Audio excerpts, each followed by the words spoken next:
eu sempre gosto de falar um pouco contextualizar um pouco o que é terapia ocupacional, que também não é muito claro para todo mundo. Vocês têm TO aqui presente agora? Então, a terapeuta ocupacional é o profissional da área da saúde e da reabilitação que auxilia o indivíduo a desenvolver, a recuperar e a criar recursos para sua independência funcional, sua saúde, segurança e sua integração social. Então, a ênfase da terapia ocupacional está no desempenho funcional das pessoas.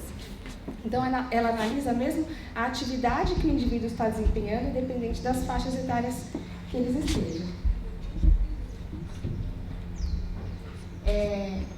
E aí, pensando na atuação da terapia ocupacional da DMD, então, ainda que não exista a cura, ainda não se fala em cura para as distrofias musculares, muito se pode fazer para otimizar a capacidade funcional desses indivíduos, tentando minimizar o impacto das limitações que são acarretadas pela doença. E aí cabe ao terapeuta ocupacional e aos profissionais da área da saúde intervir de maneira a otimizar essa funcionalidade. Então, assim, a avaliação da terapia ocupacional, ela envolve tanto aspectos objetivos quanto subjetivos, e elas devem ser periodicamente revistas, uma vez que os pacientes com DMD estão em constante transformação. Então, a gente sempre parte do desempenho funcional do paciente para qualquer avaliação, para qualquer medição. Então, sempre a gente parte do desempenho funcional, e aí é importante que a gente tenha dados suficientes do desenvolvimento neuropsicomotor, de como está a progressão do quadro desde o momento atual, se existem outros comprometimentos associados, então comprometimentos respiratórios, cardíacos, quais são as terapias, os tratamentos que ele está utilizando no momento e os dispositivos e recursos também que ele está em uso e que ele já utilizou.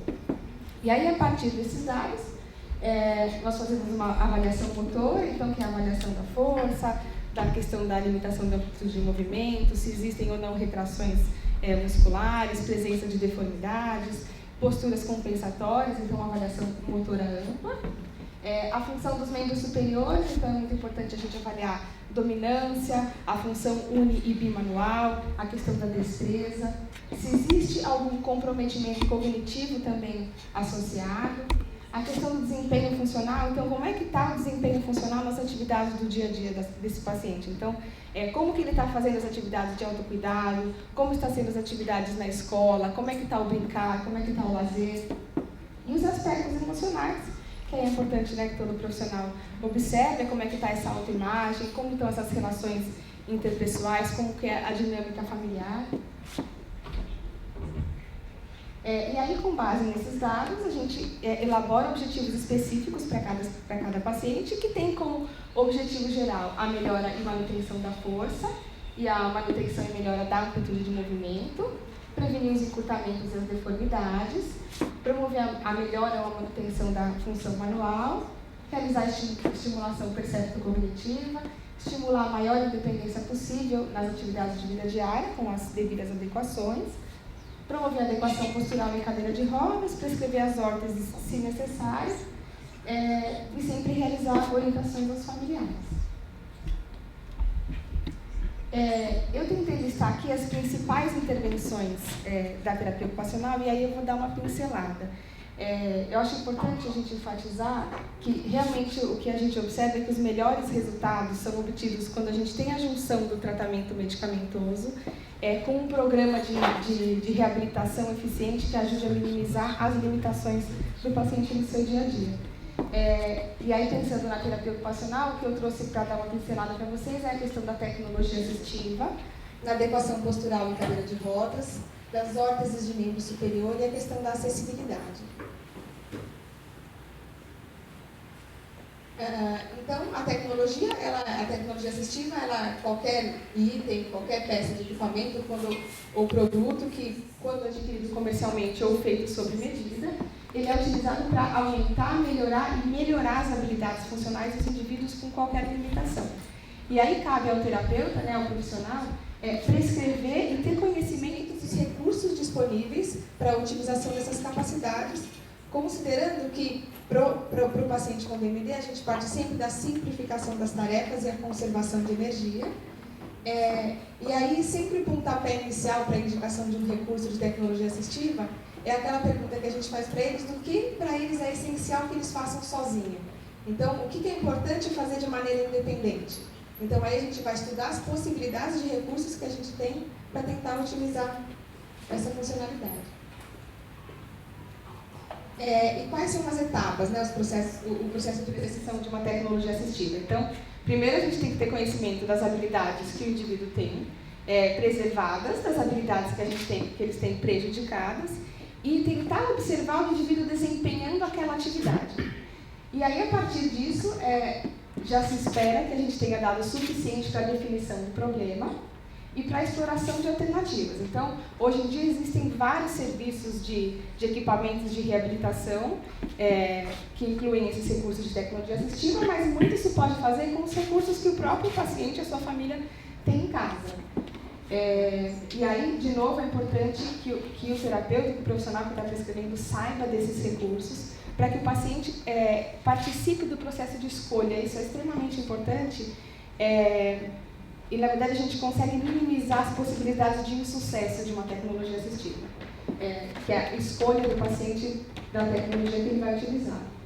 O uso provisório das adaptações, e quando é possível o uso provisório dessas adaptações, é uma maneira efetiva de testar o uso antes da aquisição daquele produto.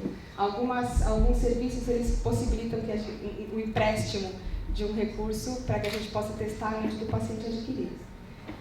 A aquisição das adaptações, propriamente dita, e aí uma outra coisa importante de se colocar é que os recursos de tecnologia assistiva eles devem ser inseridos na rotina do paciente de forma gradativa, também para reduzir as chances de insucesso. E aí é realizado o treino das adaptações, então do indivíduo desempenhando aquela atividade com aquele recurso, e o monitoramento.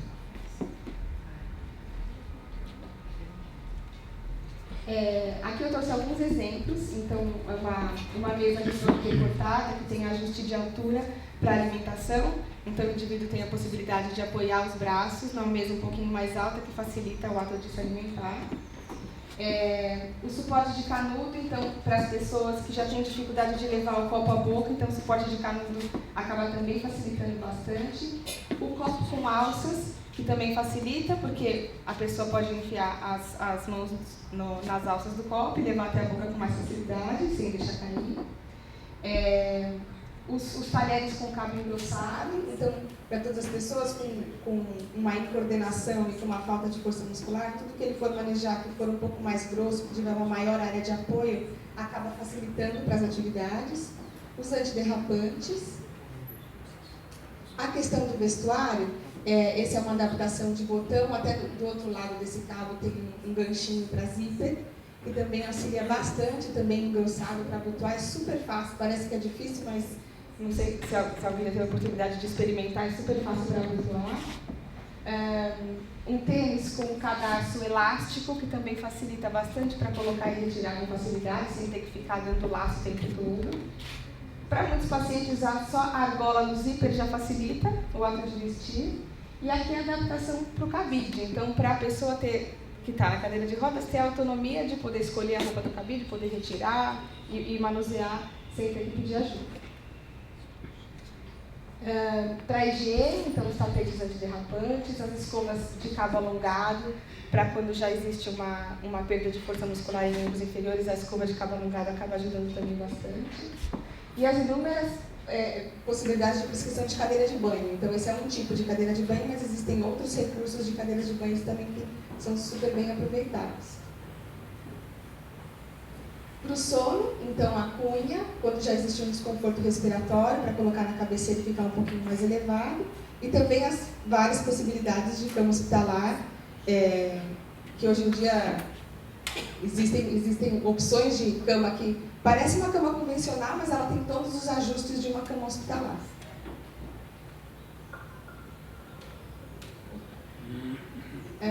Agora, mudando um pouquinho de assunto, eu vou falar de adequação postural em cadeira de rodas.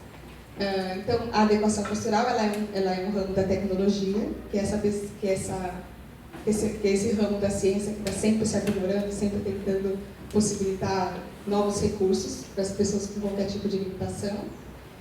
E E, primeiramente, os objetivos da adequação postural é ser confortável, então, uma vez que a cadeira de rodas é uma extensão do corpo do paciente, que ele vai passar muito tempo sentado ali na mesma posição, então ela deve sim ser confortável.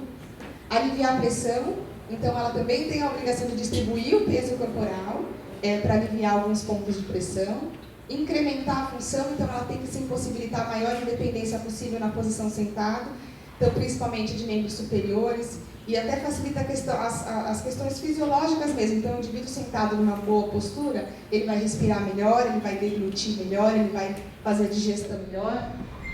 Proporcionar o suporte corporal, então de acordo com as necessidades, com as diversas necessidades, como por exemplo o suporte de tronco, quando a força do tronco já não for capaz mais de se manter alinhada, e permitir todas as alterações e ajustes que forem necessários com a evolução da doença.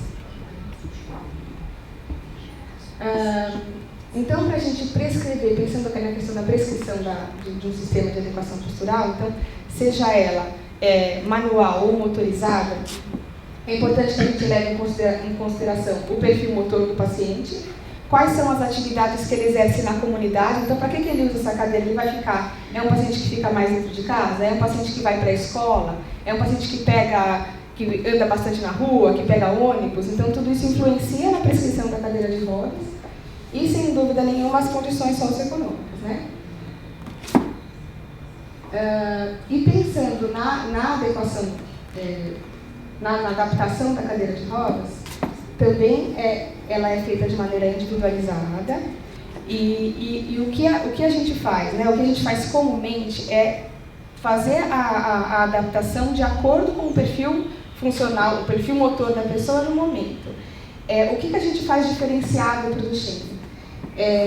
Como as perdas motoras e funcionais elas são significativas e o aparecimento das posturas compensatórias elas existem, a gente precisa atuar na prevenção dessas posturas. E aí, pensando na prevenção, grosseiramente a gente pensa, é claro que a gente avalia paciente por paciente, não tem uma receita de bolo, mas o que normalmente existe na prescrição de uma adaptação de cadeira? Um assento plano com base rígida e diferentes densidades, então para ela permitir um melhor posicionamento e maior acomodação da pelve. O fato da gente poder trabalhar com as diferentes densidades no assento, a gente também consegue auxiliar na questão do tronco. O apoio lateral de tronco em 2 pontos, então para favorecer a boa postura e o controle do tronco. Ela consegue corrigir também as posturas compensatórias, desde que não existam já deformidades já bem estruturadas. O cinto pélvico e o camisete também auxiliam na estabilização do tronco, além da questão da segurança. O apoio de cabeça removível, então, para os indivíduos que relatam a fadiga cervical, depois de ficar muito tempo na cadeira de rodas, também é um recurso que a gente utiliza bastante. E o apoio lateral de coxas, que ele consegue manter o membro inferior alinhado quando o paciente tiver uma tendência em abdução. Vou mudar de assunto de novo. Agora eu vou falar um pouquinho de órteses de membros superiores. Então, as órteses, elas são dispositivos mecânicos de uso externo e que, na DMT, ela tem como objetivo manter ou aumentar a amplitude de movimento e melhorar a qualidade do movimento quando a força muscular é insuficiente. Então, ela atua preventivamente e corretivamente nas questões dos encurtamentos e das deformidades. Uma vez que a fraqueza muscular ela acaba gerando um desequilíbrio da musculatura agonista e antagonista. Na nossa clínica, lá no HC, é muito difícil a gente observar uma retração significativa antes dos 9 anos. E aí a fraqueza mais grave, sendo proximal, ela acaba poupando um pouco os músculos das mãos e dos punhos. E aí ela acaba que a mão e o punho, ela acaba sendo a maneira que o indivíduo tem de... Assim, todas as atividades ele acaba usando a mão e o punho. É por isso que a gente tem que preservar. É por isso que a gente tem que estar o tempo inteiro avaliando para, na hora de prescrever, na hora que for detectada alguma retração, tentar fazer a prescrição dessa órtese. E aí eu trouxe um pouquinho de física, vou falar bem amplamente. Então, em termos mecânicos, as órteses funcionam como as leis da física. E as órteses que a gente faz para a DMD, ela atua na regra mecânica que se chama sistema de 3 pontos, que acaba governando todo o seu funcionamento e a sua ação. Não sei se vocês vão lembrar um pouco de física, mas as órteses que são confeccionadas para eles, elas têm 2 braços de momento ou de força que suportam uma força, uma carga e um fulcro. Então, a parte mais distal, ela acaba suportando uma resistência. O fulcro geralmente é localizado no eixo articular e o segmento anatômico mais proximal, ele acaba absorvendo essa carga. Então, essa que é a ideia da regra mecânica do sistema de 3 pontos que a gente usa para eles. Então, aí na avaliação clínica, nós realizamos testes para ver a presença da retração muscular.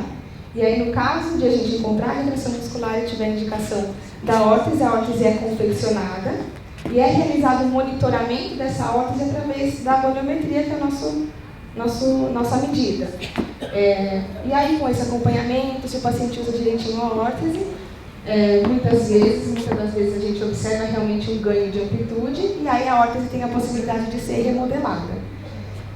Então, o objetivo da órtese para membro superior é manter um alongamento muscular por mais tempo para possibilitar evitar as retrações e as deformidades e maximizar a função. E aí a última intervenção que eu vou falar é a questão da acessibilidade. A Renata trouxe um pouco dos conceitos da CIF, eu também colei parte de um organograma para a gente, da classificação internacional de funcionalidade, e eles acabam valorizando bastante a questão dos fatores ambientais como de grande impacto na funcionalidade do paciente. Então, ele tem grande impacto tanto para aumentar a funcionalidade quanto para aumentar a incapacidade. E aí, assim, o conceito da acessibilidade é que todos os ambientes devem ser planejados otimizando o desempenho funcional daquele paciente. E aí, como que a gente faz essa análise do ambiente e como que a gente faz essa intervenção voltada para a acessibilidade? Primeiro, como eu já falei lá atrás, sempre a gente parte do desempenho funcional do paciente, a análise da rotina e aí a gente parte para a identificação das barreiras. Então, como é que são feitas as identificações das barreiras? Primeiro, se os objetos e os dispositivos que ele usa para o desempenho funcional, eles estão num nível de alcance confortável e fácil para a sua obtenção. E aí, nesses objetos entra tudo que ele usa. Então, o computador, a escova de cabelo, a escova de dente, as roupas, se estão realmente de fácil acesso para a sua obtenção. A questão do mobiliário acaba facilitando uma barbaridade também. Então, a gente avalia a questão do mobiliário. Então, por exemplo, a altura de mesa de jantar, de mesa de computador, a altura da cama. Então, o mobiliário é bastante importante para avaliar. A segurança, então, o que daquele ambiente favorece o risco de acidentes. Então, por exemplo, a presença de tapete em locais de circulação. Para o paciente que já está caindo bastante. E a questão da circulação e do espaço, então, que é a análise das rotas. Então, tanto para o paciente que está andando, quanto para o paciente que está em cadeira de rodas, que a gente tem que avaliar toda a questão da largura. Então, se nas áreas de circulação existe a presença de escadas, de degraus, então tudo isso é avaliado para identificação das barreiras. E aí, uma vez identificadas as barreiras, são feitas propostas de facilitadores, que nada mais são do que intervenções que compensem essas perdas funcionais. Que está muito ligado com a questão da tecnologia assistiva também. Aqui eu trouxe alguns exemplos de adaptação ambiental e algumas sugestões de modificação. Onde que aperta? Tá. Essa é uma casa onde aqui atrás ficam os quartos e a sala fica deste lado. Então, para você ter acesso ao banheiro de visitante e aos quartos, tinham todos esses degraus. Então, o que a gente sugeriu foi que fosse instalada uma rampa com características antiderrapantes na parte lateral oposta ao banheiro de visitante, para não inutilizá-lo, e a instalação de corrimãos. Aqui nessa parte de baixo é o assento sanitário, que normalmente é super baixo, que também dificulta bastante para o paciente levantar e sentar do vaso sanitário com independência. E aqui a questão que o banheiro era um pouco pequeno para a instalação de barra de apoio daquelas que são fixas na parede e no chão.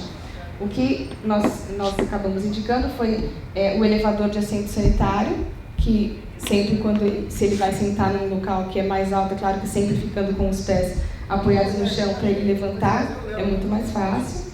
E a instalação de uma barra de apoio que ela é elevável, que ela é escamoteável. Então ela não ocupa muito espaço e, na medida que o paciente não está usando, ela pode elevar.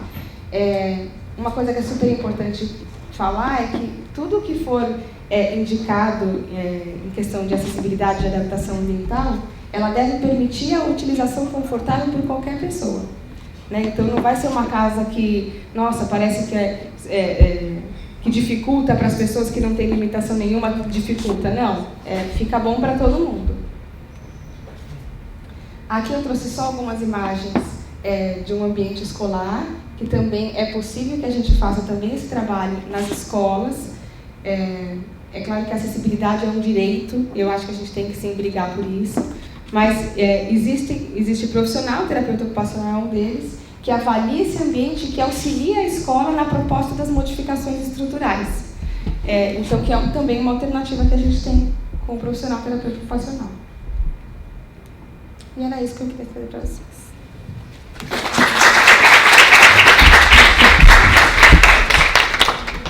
Pode perguntar.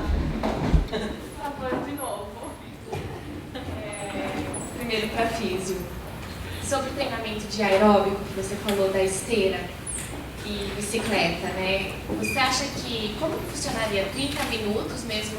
Por exemplo, a gente faz atendimento lá na clínica de 40 a 45 minutos, 3 vezes na semana. Uma vez na semana já ajudaria a manter a força muscular deles, ou todos os treinos? Isso daí já está comprovado nos estudos? Não está comprovado. Aquele estudo era 15 minutos com o braço, 15 minutos com a perna. Né? Logicamente foi um estudo para ver a viabilidade desse protocolo que eles fizeram. A esteira eu utilizo mais em pacientes com outros tipos de distrofia mais adultos. A bicicleta dá para usar tanto com adultos quanto para criança. Não existe um protocolo. Qual é o seu nome? Fernanda, não existe um protocolo. A ideia é que não precise ser só a esteira ou só a bicicleta. A ideia é treinar a resistência. Então a gente vê que a fadiga é limitante nas doenças neuromusculares. No Duchenne, a fraqueza é muito grande e às vezes a fraqueza é maior do que a fadiga. Mas há outras distrofias e outras doenças neuromusculares, às vezes a fadiga é mais limitante. O que a gente tem visto na literatura é a ideia de fazer protocolos com resistência para fadiga para mostrar que isso não lesa tanto o músculo como treinar força.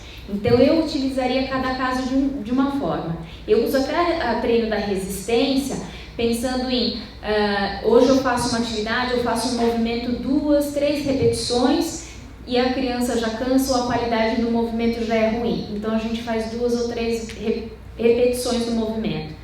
Daqui 2 semanas a gente vai tentar 4 repetições, depois a gente vai passar para 5. Na clínica a gente vê melhora, muito mais as distrofias com quadro mais leve. Né? Por exemplo, faço escápulo humeral, eu tenho uma boa experiência com resistência à fadiga de começar movimentos com 5, 7 repetições e depois chegar a 12, 15 repetições. Porque você vai trabalhando a resistência sem aumentar a carga, sem o objetivo da carga. E o que os trabalhos têm mostrado, não deu para passar tudo, alguns fazem a ressonância magnética e verifica que não teve mais lesão muscular. Aquele do ciclo ergômetro, ele utilizou só o valor de CK, tá? Mas ele fazia o protocolo de 15 minutos com membro superior e 15 minutos com membro inferior. Eu acho muito para distrofia de Duchenne. Eu faria curtos períodos, 2 minutinhos que você faz. Eu acho que sim. E você não precisa necessariamente fazer só fora no solo. Dá para você, por exemplo, colocar dentro da piscina e fazer um movimento da bicicleta. Né? Tá? Quando já tem no início de recrutamento, vocês costumam usar gesso seriado com Duchenne ou você tenta só a órtese mesmo funcional para tentar alongar antes de chegar numa cirurgia, alguma coisa? A gente na HC não usa gesso seriado, a gente foi só realmente pega o plástico e aí a órtese seriada. E a gente tem tido resultados muito bons, mesmo com retrações leves. A gente consegue reverter, para alguns pacientes a gente conseguiu reverter a retração e retirar o uso da órtese, pelo menos momentaneamente. E aí depois é avaliando periodicamente, e é claro que se a retração retornar, a gente retorna o uso, mas a gente já chegou até a utilizar com pequenas retrações, ele ficou super bem, a gente mediu de novo e já estava sem retração, retirou a órtese. Então a órtese tem funcionado bem. Geometria. Obrigada. Membro superior, a abordagem cirúrgica a gente não realiza. E isso não só para a Duchenne, mas para as outras doenças neuromusculares. E você vai fazendo o gesso seriado, então logo você consiga ganhar. Hoje a gente está fazendo, digamos, nós estamos instalando esse protocolo. Mas no momento que você consegue uma amplitude e que aproxima esse desvio em torno de 20 graus, a gente acaba já é o momento de você conseguir colocar a órtese.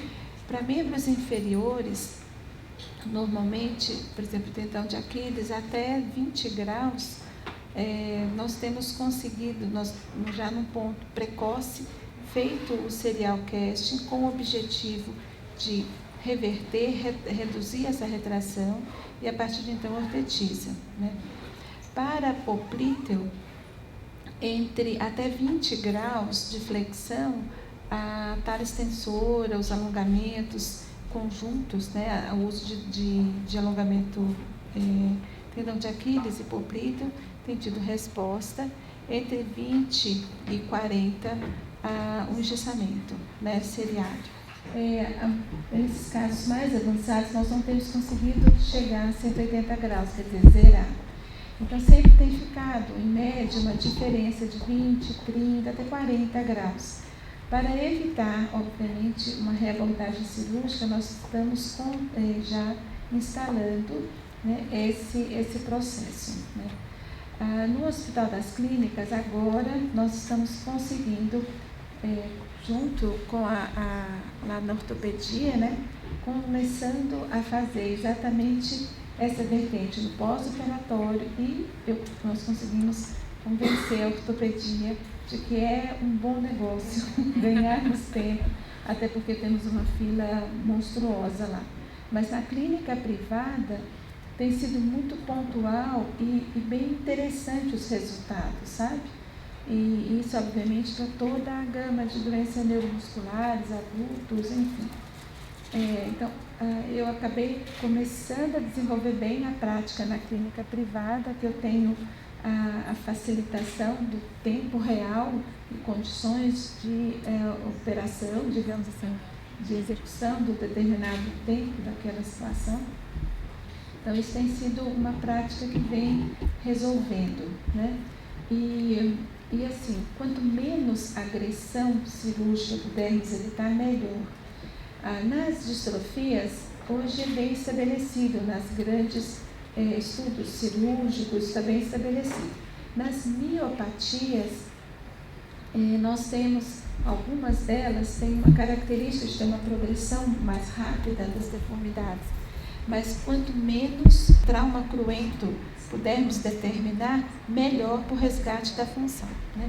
Então, hoje nós estamos estabelecendo isso com bastante ganho. Então, a minha prática do dia a dia está sendo muito rica. E isso a gente tem feito, assim, concomitante. Eu, aqui em São Paulo, paciente em várias regiões, e eu vou com o ortopedista, a gente vem semanalmente, enfim, controlando, passo a passo, está dando certo.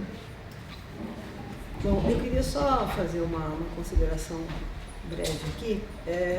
O meu treinamento profissional e minha experiência até aqui me provam, eu tenho certeza disso, de que a vida é multidisciplinar, não é só o tratamento.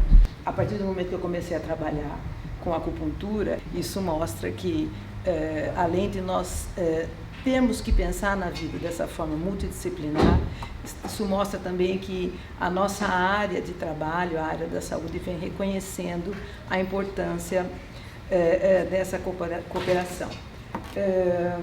E queria dizer também que lá onde eu trabalho, no Centro de Reabilitação da ARIL, em Limeira, nós temos um blog, que é o nosso meio de comunicação interna, e toda vez que a gente abre o blog, a primeira frase que aparece é: informação é sobrevivência.